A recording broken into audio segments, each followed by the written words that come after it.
there, fellow gardener. Welcome to my channel. This is a very special guide all about growing Everglades tomatoes from seed to harvest. If you have never heard about Everglades tomatoes, then this is one of the very few tomato cultivars that survives high heat conditions. I'm able to grow this almost year-round here in my Florida garden. In fact, this tomato cultivar grows wild in parts of Florida like the Everglades, hence how it got its name. So if you're looking for an extra tough, productive tomato that will grow in hot climates, I can't recommend Everglades tomatoes enough. Growing them from seed is a little more challenging than growing other regular tomatoes from seed, but once they start growing in your garden, they basically reseed all over and you'll have them forever. If you are new here, hello and welcome. My name is Jara and I teach people how to garden and grow food. This video is one of many gardening guides that can be found on my channel where I share my knowledge about growing food and other edible plants. So make sure you subscribe to my channel if you want to develop your gardening skills.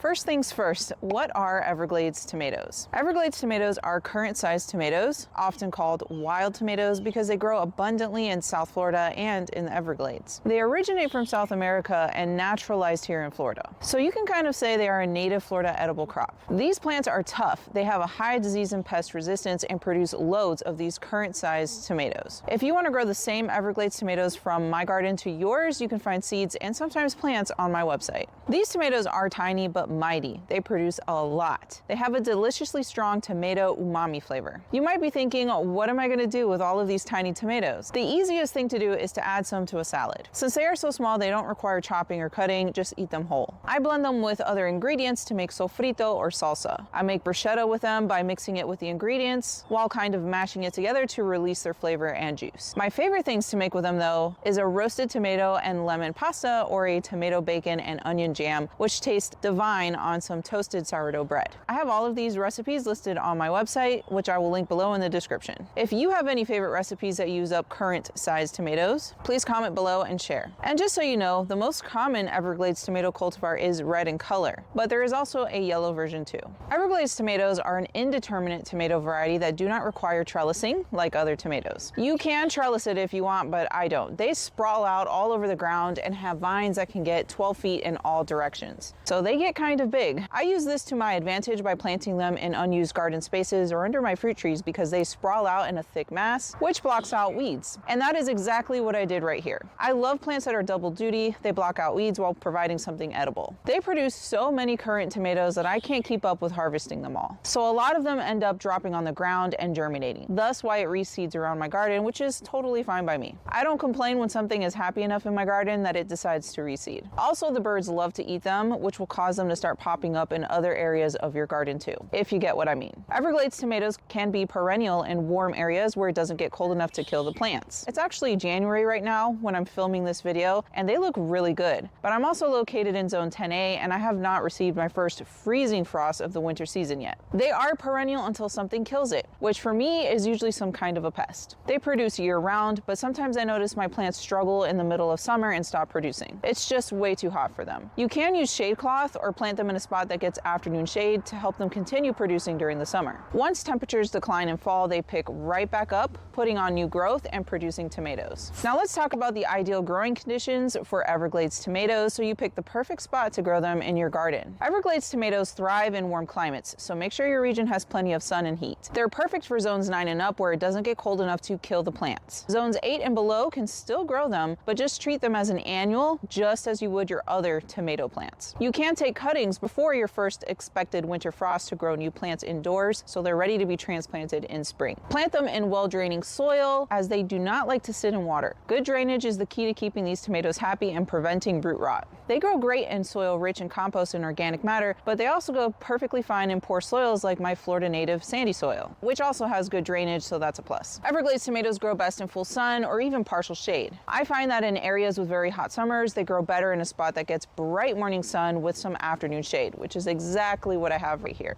When plants are young seedlings, keep the soil moisture consistent. Once they start growing really big and getting established, I don't even water them anymore unless I notice that they're wilting. Established plants pretty much survive off the natural rainwater cycles during the summer here in Florida. If you toss some fertilizer its way every now and then, that's great. but it still would produce loads without it. If the plants are infected with some sort of pest or disease, then I make sure to fertilize to promote lots of new healthy growth. There is no need to prune or trellis these plants. Just let them ramble and go crazy. If you need to control the size of the plants, then it's totally okay to prune them however you see fit. As you can see, they're not as fussy or have as many requirements as regular indeterminate tomatoes. Okay, so let me show you how to start them from seed. Everglades tomatoes are notorious for being difficult to start from seed. They take much longer to germinate than regular tomatoes. I don't know why, that's just the way they are. It can take more than 21 days sometimes for them to germinate compared to about 3 to 5 days with regular tomatoes. And that's totally okay and normal for Everglades tomatoes. I can't tell you how many times I threw out the pot thinking it was not going to germinate, and then all of a sudden I find the plant sprouted and growing in my garden. You can direct sow the seeds as soon as all danger of frost has passed, but since they take a long time to germinate, you might forget about them. My preferred method is to sow them indoors 8 to 12 weeks before the last spring frost date to control the growing conditions and speed up germination. Sow seeds in a solo cup or similar sized container. I just cut 3 drainage holes out at the bottom of the solo cup. This is big enough to house a seedling for the duration of the 8 to 12 weeks that it takes for them to get to transplant size. That way you don't waste time potting up. Preferably use a sterile seed starting mix. You can make your own by mixing equal parts of peat moss or cocoa coir with perlite or vermiculite. If you're able to add some worm castings into the mix, that's great too. If you don't have sterile seed starting mix, then use whatever you have. Just know that pathogens are inoculated in the soil, which causes things like dampening off, which can kill your seedlings. I'm in a warm and humid environment and really struggle with dampening off, so using a sterile growing medium has helped tremendously. If you need more tips on sowing seeds or want to see my setup, I do have a how to sow seeds guide, which I will link below in the description. I like to sow about 3 seeds per solo cup. Keep the soil moist to aid in germination. Now there are some tips to speed up germination. Put them over a heat mat. This keeps the soil warm and helps the seeds germinate faster. If you can trap humidity by using domes, put them in a greenhouse or put the solo cups in a plastic box and cover that with saran wrap, even better. By using heat mats and keeping the plants warm, I get germination in about 5 to 10 days, so big difference. After a few weeks, they should look like this.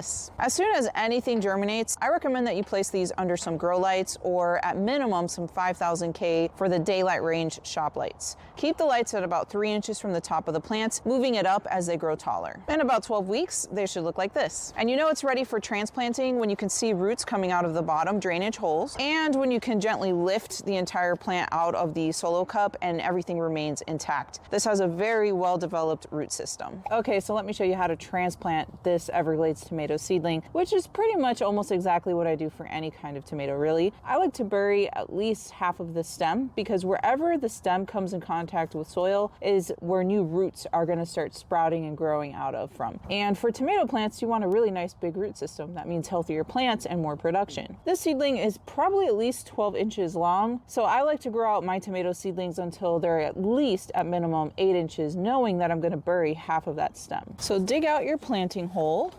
If you don't have a bed that's really deep with soil, you can dig your hole more horizontally and then plant tomato plant horizontally. That will help more soil come in contact with the stem. Now that the hole is ready, I always recommend to add some kind of fertilizer no matter what you're transplanting into the planting hole. In this case, I'm using some Espoma brand tomato tone. I really love this type of fertilizer. I use it on everything. I'm not sponsored by them or anything. I just have been using their fertilizer for many years and I really notice a difference.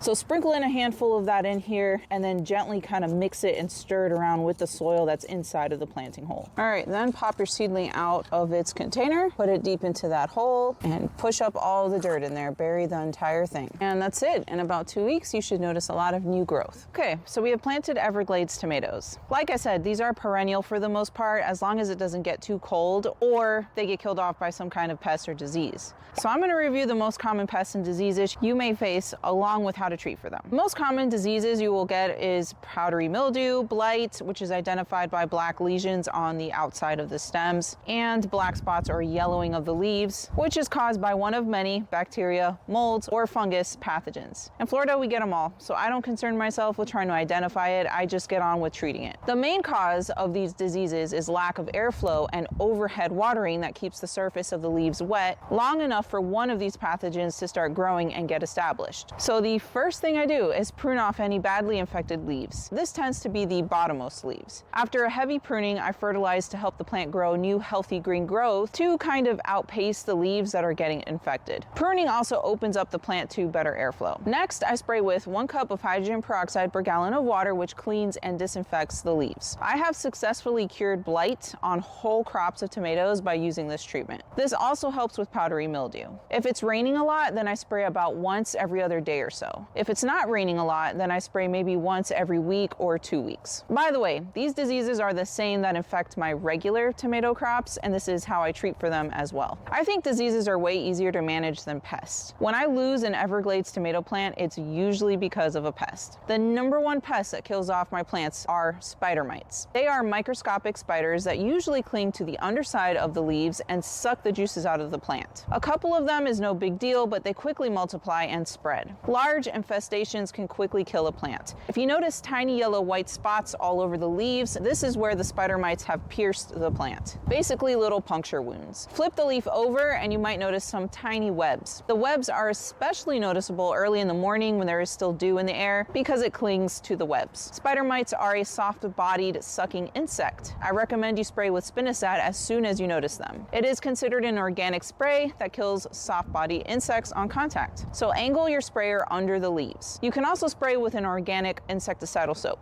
You have to stay on top of spraying like once every week or every 5 days for really bad infestations to disrupt the life cycle of the spider mites. Next up, we have aphids. They are tiny, soft-bodied insects that also like to suck juices out of plants. I would first check if you have any ants crawling up your plants. Aphids secrete a sweet substance that the ants like to eat, so the ants will actually farm and protect the aphids. Treat for the ants by spreading granules around the area or setting up traps. If that doesn't help, then try spraying with organic insecticidal soap. Personally, I don't spray treatments to kill aphids because they are a food source for ladybugs and lots of other beneficial insects. Oftentimes, when I find aphids, I also find ladybugs. The infestation might look gross, but if the plant is still growing and producing, I leave it alone. If I notice the plant is wilting, not growing, and not producing, then I will start spraying. All right, so let's get to harvesting a bunch of these Everglades tomatoes. This patch probably has like 2 plants, and they're getting so big that they're going over my 6-foot privacy fence. There's actually an old wheelbarrow in here that broke, but I decided to drill some drainage holes in it and I planted more stuff in there. I have herbs in there actually, but these Everglades tomatoes have completely taken over, grew up all over the wheelbarrow. You can't even see it. But that's totally fine with me. I am okay with a mountain of edible Everglades tomatoes. Some people are concerned with how invasive these things can get. In my opinion, they're not invasive, or at least not as invasive as some other things like morning glories, for example. Those things drop seeds everywhere and they pop out, and every single one of them will germinate. This will drop seed. Some of them will germinate, but they're very easy to identify. You can yank them out, and they don't grow rapidly like the morning glories do. Morning glories literally like overnight have overtaken a whole tree if you let it, but these don't get like that. Not a bad harvest, right? Everglades tomatoes produce clusters of tiny currant-sized tomatoes all along their stems. When they turn a vibrant red, it's time to pick them. Just give them a gentle tug and they should come right off the vine. If I don't have enough tomatoes to make one of my recipes, then I freeze them. As I harvest more and more every day, I add them into the freezer bag. Then I make my recipe once I have enough. So there you have it, a complete guide on growing Everglades tomatoes, from starting them as seeds all the way to harvest. If you have not tried growing them yet, then I hope I inspired you to give them a try. Don't forget to like, subscribe, and share your own Everglades tomato growing experience or recipes in the comments below. Happy gardening, and I'll see you in the next video.